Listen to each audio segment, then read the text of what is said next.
We're doing taping for the injury to the iliac crest, or it's called a hip pointer.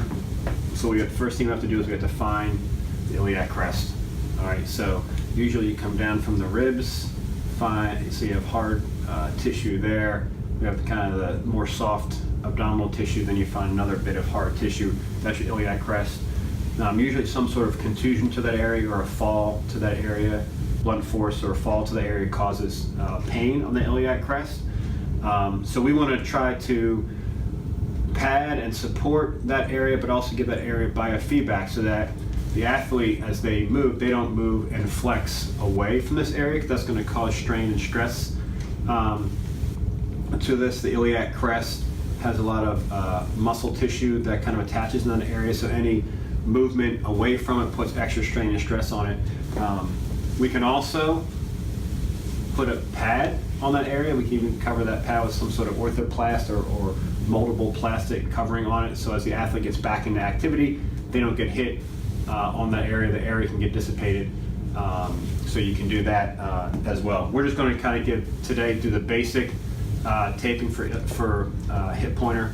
Okay, so I find the iliac crest. All right, have the athlete kind of lift his shirt up a little bit more. I'm going to do about a ½ inch above that area, do half of an anchor around. All right, and then mid-thigh area as well.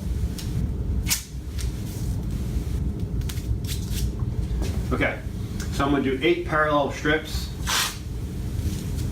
on our athlete here. And again, it's kind of a challenging area to support, but we can give some good tape. In this case, we give some good biofeedback again, so they don't lean away from the injured area. Going to do about eight strips, overlapping by about half.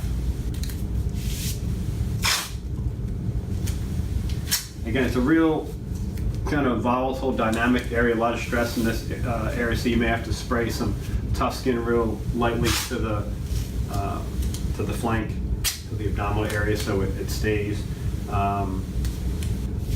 And like some sort of sliders or spandex shorts is important to have as well. You want as little between the tape and the skin as possible, because it is a challenging area to support and have the tape stay on.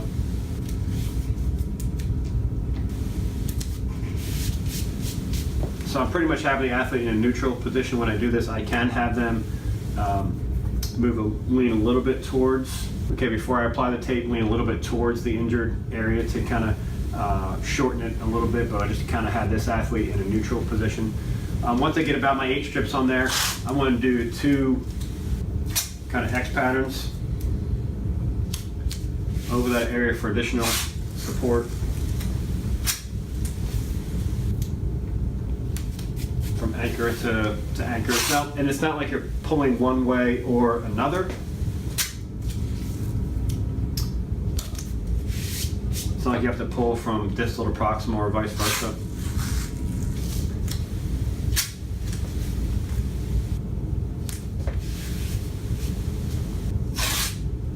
Another anchor, superior aspect. And then I can put one final anchor fully around the athlete's leg. And again, he contracted for me, which is good. That's going to kind of engage that musculature and make it more athletic-like. All right, so I have 8 parallel strips, 2 X's, superior and inferior ankle, and that's taping for one example of taping for a hip pointer.